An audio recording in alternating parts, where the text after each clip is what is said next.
Сәлеметсіздер ме 7 сынып оқушылары? Біз бүгін 4 тоқсанға арналған энергия бөлім бойынша жиынтық бағалаудың тапсырмаларын орындаймыз. Бірінші тапсырма: сурет арқылы механикалық энергияның түрлерін сәйкестендір. Кинетикалық энергия. Кинетикалық энергия ол жылдамдыққа, қозғалысқа, яғни массасы бар дененің жылдамдығын, қозғалысын білдіреді. Бұл жерде велосипедтегі қыздың суреті және велосипедтегі баланың суреті мысал бола алады. Екінші: потенциалдық энергия. Потенциалдық энергия белгілі бір биіктікке байланысты.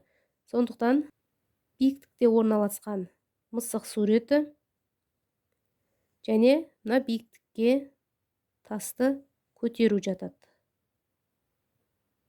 Серпімді деформацияланған потенциалдық энергия, яғни ол созылу, иілуге байланысты. Бұл сурет бірінші сурет және садақты ату. Екінші тапсырма: егер массасы 9 грамм метеорит бөлшегі жер атмосферасына 68 км секунд жылдамдықпен ұшып келсе, онда кинетикалық энергиясы қандай? Масса граммен берілген, килограммға айналдырамыз. Ол үшін 1000-ға бөлеміз. Сонда 9 көбейтілген 10-ның -3 дәрежесі килограмм деп жазуымызға болады. 68 км секундты метр секундқа айналдырамыз. Килода 10-ның 3 дәрежесі бар.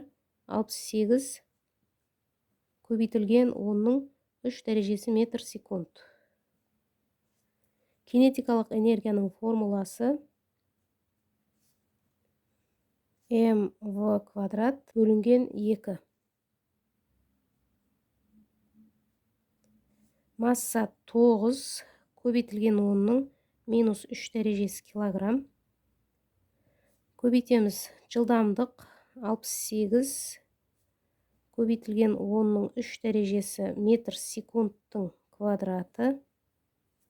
Бөлеміз 2-ге, тең 9 көбейтілген 10-ның -3 дәрежесін көбейтеміз: 68-дің квадраты 4624 көбейтілген 10-ның 3 дәрежені 2-ге көбейтеміз: 6 дәрежесі болады.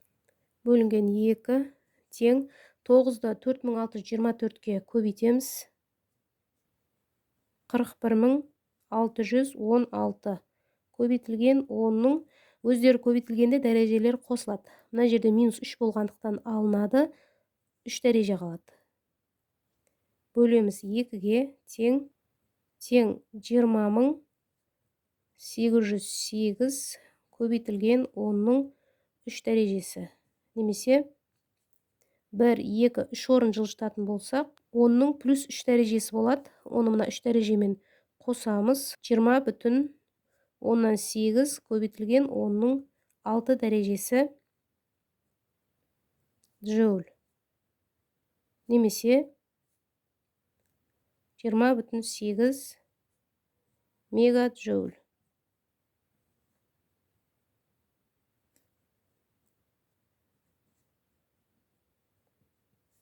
Жауабы: кинетикалық энергия 20,8 мегаджоульге тең екен.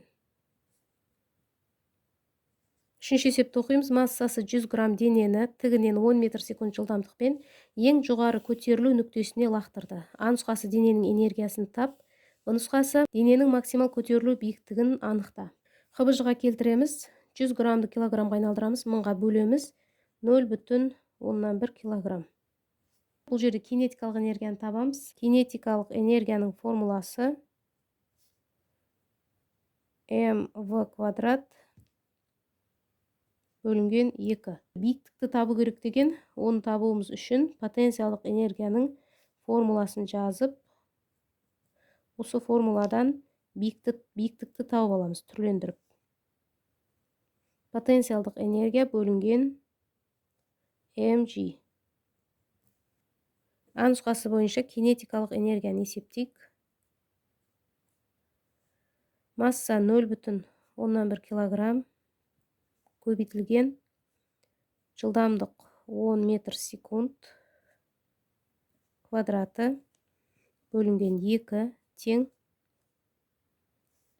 10-ның квадраты 100, 0,1-ге көбейтеміз 10, 12-ге бөлеміз 5, джоуль. Ал В нұсқасында биіктікті табу керек. Кинетикалық энергияны потенциалдық энергияға тең деп аламыз. Сонда бұл жерде потенциалдық энергиямыз да 5 джоульге тең. Масса 0,1 килограмм, көбейтілген 10 ньютон килограмм. 5 бөлінген 1 болады, сонда 5 метр.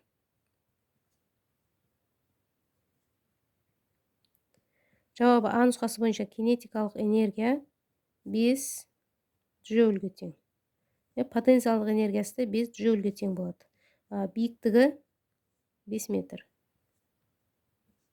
Төртінші тапсырма: қатаңдығы 250 ньютон метр серіппелі ойыншық пистолет серіппеге 10 сантиметрге сығылғанда серпімді деформацияланған потенциалдық энергиясын анықта. 10 сантиметрді метрге айналдырамыз, 100-ге бөлеміз.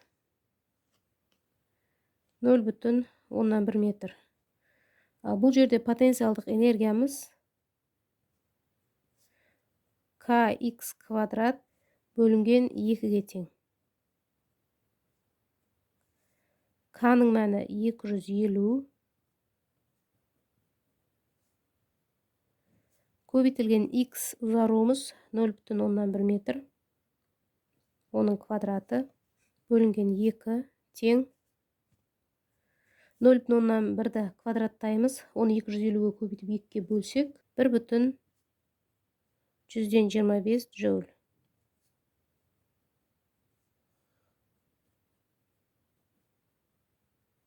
Жауабы 1,125 джоуль.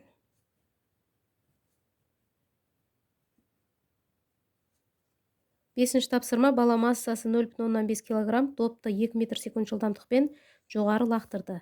А нұсқасы доптың кинетикалық энергиясын тап. Б нұсқасы бала допты 1 метр биіктіктен қағып алған кездегі потенциалдық энергиясын тап. С нұсқасы осы доптың механикалық энергиясын тап. А нұсқасы бойынша кинетикалық энергияны табамыз. Кинетикалық энергияның формуласы mv квадрат бөлінген 2, ал Б нұсқасы бойынша потенциалдық энергия ол mgh-ға тең. Толық энергия осы потенциалдық энергияны кинетикалық энергияға қосқанға тең. Бірінші А нұсқасы бойынша кинетикалық энергияны табайық. Масса 0,15 килограмм, көбейтілген жылдамдық 2 метр секунд, квадраты бөлеміз 2-ге, 0,15-ге көбейтсек 2, оны 2-ге бөлеміз 1 джоуль. В нұсқасында потенциалдық энергияны табамыз. Масса 0,15 килограмм, G-дің мәні 10 ньютон килограмм, көбейтілген, жаңа бізге биіктік берілді 1 метр, тең. 0,15-ті 10-ға көбейтсек 5, оны 1-ге көбейтеміз, 5 джоуль болады. С нұсқасында механикалық энергияны табуымыз үшін механикалық энергия потенциалдық энергия 5 джоуль қосылған кинетикалық энергия 1 джоуль тең 6 джоуль. Жауабы кинетикалық энергия 1 джоуль, потенциалдық энергия 5 джоуль,